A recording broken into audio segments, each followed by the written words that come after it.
विश्वविद्यालय जैसे जो यूनिवर्सिटियां हैं जिस पर केंद्र डीलिंग कर रहा है, अच्छी यूनिवर्सिटियां जैसे हैं दिल्ली यूनिवर्सिटी या जो इस पर केंद्र, जिसको आप केंद्रीय विश्वविद्यालय बोलते हैं, क्या बोलते हैं केंद्रीय विश्वविद्यालय, तो उसको उसकी रिकॉग्नाइज कौन करता है, देखभाल कौन करता है।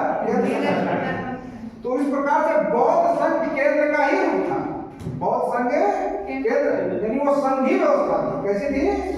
हाँ, उसके केंद्र में यह शिक्षा दिया जाता है, तो यह उसका सेंटर से आधार है, समझ रहे हैं। और एक बात कि बौद्ध शिक्षा सामूहिक शिक्षा ली जाती थी, सामूहिक, कैसा था? सामूहिक शिक्षा, सामूहिक शिक्षा होती थी। सामूहिक शिक्षा का मतलब सभी को एक बहुत सारे विद्यार्थी एक साथ बैठकर शिक्षा लेते हो।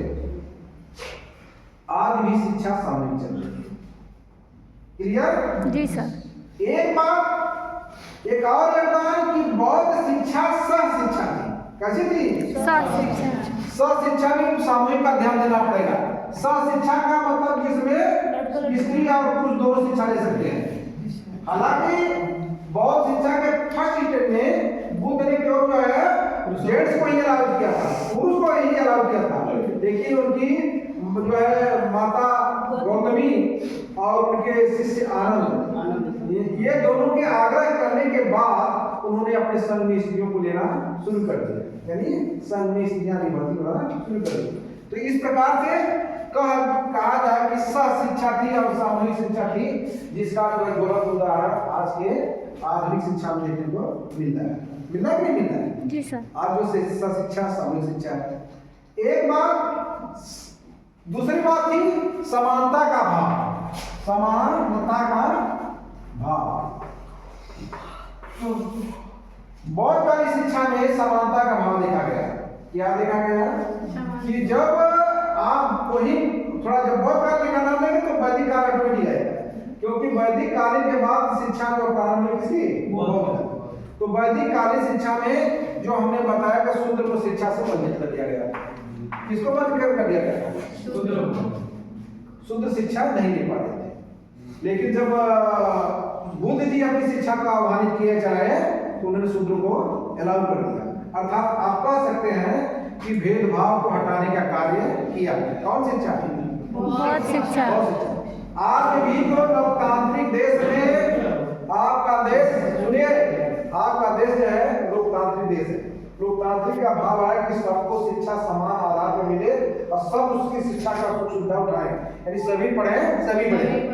यानी इसमें कोई कौम का, किसी भी वर्ग का, किसी भी जात का, किसी भी धर्म का, किसी भी संप्रदाय का कोई ऐसा वर्ग न रहे जो शिक्षा से अछूता रहे। अर्थात शिक्षा पाने का सभी को अधिकार है, शिक्षा पाने का सभी का अधिकार। अब 2002 में जो आर्टिकल चेंज कराया गया किसका के तहत कि 6 से 14 वर्ष के बच्चे, प्राथमिक स्तर पर 6 से 14 वर्ष के बच्चों को निःशुल्क शिक्षा अनिवार्य और निःशुल्क। और उसमें यह भी बताया गया कि अभिभावक या संरक्षक का कर्तव्य बनता है कि वो अपने बच्चे को शिक्षा देने के लिए स्कूल भेजे। अर्थात शिक्षा को मतलब बढ़ावा दिया गया है, समझ रहे हैं? तो वह जो है उसका प्रभाव आज भी देखने को मिल रहा है। मिला कि नहीं मिला? यानी क्या मिला? आज हमारी शिक्षा समानता के लेवल पर दी जा रही है, अर्थात सबको शिक्षा पाने का यह मौलिक कर्तव्य बन गया। आज हमारे इस लोकतांत्रिक देश में सबको शिक्षा पाने का मौलिक कर्तव्य बन गया। आप देखें, आपके मौलिक कर्तव्य कितने हैं? 6। बोलो। पहले कितने थे? 7। जिसको संपत्ति का अधिकार हटा दिया गया। शिक्षा को किसमें जोड़ दिया गया है? मौलिक कर्तव्य। शिक्षा को मौलिक। अब शिक्षा पहले जैसे नहीं, हमारे संविधान के कड़ियों में उसको मौलिक अधिकार में जोड़ दिया गया। इसमें जोड़ दिया गया मौलिक अधिकार। इसका यानी ये मैंने बताया ना कि अभिभावक का कर्तव्य बनता है कि अपने बच्चे को शिक्षा के लिए भेजे, ये मौलिक कर्तव्य हो गया। तो ये किसकी देन है? बौद्ध शिक्षा। किसकी देन है? बौद्ध शिक्षा। कि बौद्ध शिक्षा में सबको शिक्षा अलाउ कर दिया गया और उसमें भेदभाव हटा दिया गया। क्या कर दिया गया? और दूसरी बात कि बौद्ध शिक्षा में कर्मकांड को भी हटा दिया गया, विश्वासों पर हटा दिया गया।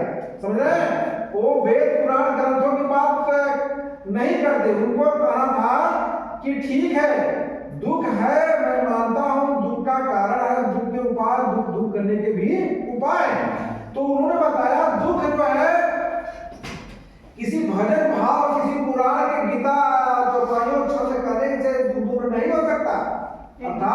दुख कैसे दूर किया जा सकता है? हाँ, एक दूसरे के दया धर्म, दूसरे के सुख दुख को समझना, एक दूसरे का सहयोग करने से। ठीक है जी सर। तो इस प्रकार से सही बता रहे हैं तो याद है। तो यह जो है, यह जो सोच जो थिंक थी बहुत शिक्षा के अंतर्गत या जो इसके अंदर इसको समाया गया, इसमें जो है सबमिट किया गया, वो आज देखने को मिलता है। आज प्राय जो एक दूसरे का सहयोग भलाई करने से ही जो है एक प्राणी का मात्र का विकास है। इस प्रकार इस शिक्षा में प्राणी मात्र दया भाव की बात आ रही है। किसकी आ रही है? दया भाव। तो दया भाव के जो है अनुसार जो है एक दूसरे की दुख को दुख समझना, एक दूसरे के दुखी से आप होना और उनका सहयोग करना, ये चीजें। ठीक है, तो ये शिक्षा किसकी दे रहे हैं? बहुत शिक्षा। दूसरी शिक्षा बहु शिक्षक शिक्षा, बहु शिक्षक, बहु शिक्षक, बहु माने बहुत, बहु माने बहुत, बहु शिक्षक शिक्षा की, अर्थात एक ही शिक्षक नहीं पढ़ाते हैं। जैसे विषयों को बांट दिया गया था, इतिहास का अलग, राजनीति का अलग, समझ रहे हैं? जैसे बहुत शिक्षा में आप सुने होंगे व्यवसायिक शिक्षा भी पढ़ाई जाती है, और व्यवसाय को जीवन को चलाने के लिए व्यवसाय से संबंधित जैसे कृषि शिक्षा पर ध्यान देना, और पशु शिक्षा पर ध्यान देना, और वाणिज्य शिक्षा पर ध्यान देना। तो इस प्रकार से ये व्यवसायिक शिक्षा है। तो शिक्षक जो है कक्षाओं में जो बहुत शिक्षा के प्रणाली के तहत जो शिक्षाएं चलती थी, जो कक्षा मठों और ध्यान जो संपादित होती थी, प्राय ये कहीं भिक्षु नहीं, उसमें शिक्षक का कार्य कौन करते थे? भिक्षु करते थे। क्या करते थे? भिक्षु करते थे। और भिक्षु अपने अपने अलग अलग विषय के शिक्षक होते थे। भिक्षु अपने अपने विषय के अलग अलग शिक्षक होते थे, जिसका उदाहरण आप देख सकते हैं आज की आधुनिक शिक्षा में। कि आज की आधुनिक शिक्षा में सभी शिक्षक क्या है?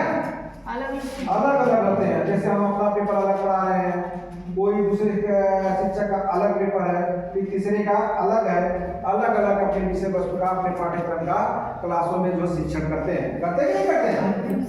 उसी तरह से यह भी बहुत शिक्षा का सबसे बड़ा गलत उदाहरण आज की आधुनिक शिक्षा में देखने को मिल रहा है। अब समय कम है ना, कुल मिला करके यदि हम कहते हैं कि बहुत शिक्षा प्रणाली का जो एक आधार देखने को लिए आज आधुनिक शिक्षा में मिल रहा है, वह उसके लिए हम बहुत ऋणी हैं, और उसका बहुत बड़ा योगदान आज की आधुनिक शिक्षा में है। इसको झुठलाया नहीं जा सकता, यह एकदम बिल्कुल देखने को मिल रहा है। इस प्रकार बहुत शिक्षा प्रणाली का जो जितना भी योगदान आज की आधुनिक शिक्षा में है, चरित्र से लेकर के, संस्कार से लेकर के, कक्षा तक से लेकर के, सामूहिक शिक्षा लेकर के, भेदभाव से हटा करके, कर्मकांड को हटा करके, समझ रहे हैं? और जो है निःशुल्क शिक्षा लेकर के सभी को एक समान शिक्षा देना, सभी के दुख सुख को समझना, एक दूसरे के दुख सुख का शेयर करना, और जो है दया भाव रखना, हिंसा न करना, समझ रहे हैं? और जो है ये अच्छे मैसेजों और उद्देश्यों से भरी हुई थी, जो आज जिंदगी में प्रत्येक मनुष्य के लिए एक कुशल नागरिक बनने में बहुत बड़ा योगदान देती है। बस ये तीसरी बात है।